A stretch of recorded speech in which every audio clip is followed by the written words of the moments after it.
você vai fazer isso daqui. Ó.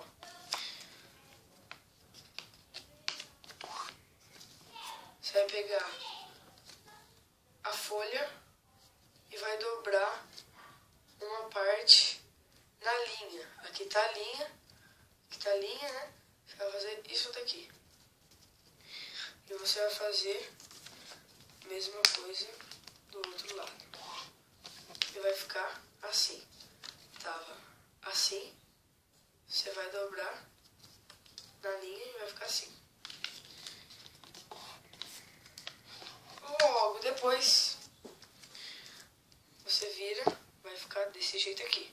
Você vai pegar essa ponta, trazer pra cá e essa ponta trazer pra cá.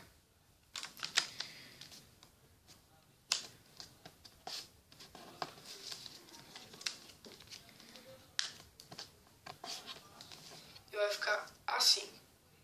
Quando ficar assim, você vai pegar essa ponta, trazer pra cá e essa pra cá.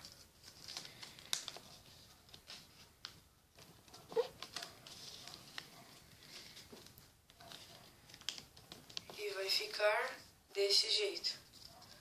Tava assim, você dobrando essa ponta pra cá e essa daqui pra cá.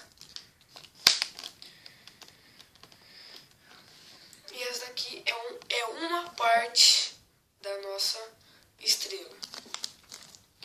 Agora, vou pegar a folha marrom e eu vou fazer a mesma coisa com a folha azul. Então vamos lá. Pronto, já terminei o marrom e o azul tá aqui.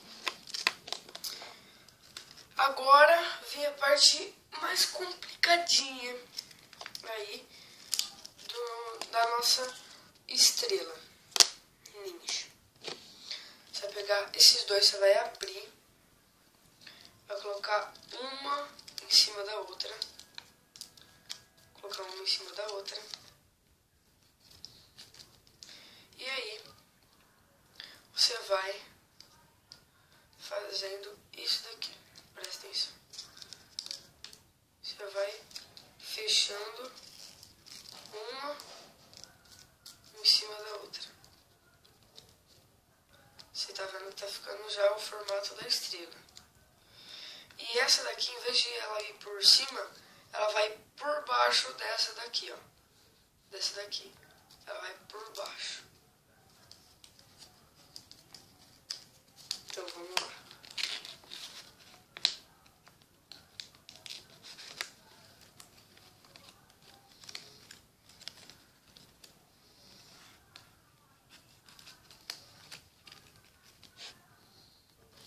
E aqui está a nossa estrela ninja Shuriken.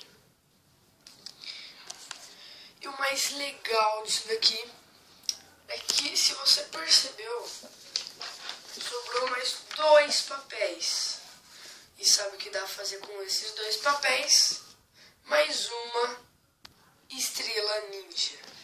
E ao todo, com duas folhas de sulfite, dá pra fazer 2 estrelas ninjas.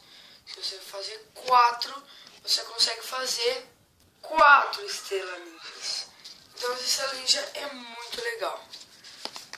Bem, se você gostou ou não gostou desse vídeo, não se esqueça de dar um joinha aqui ou aqui no vídeo. Tchau, galera.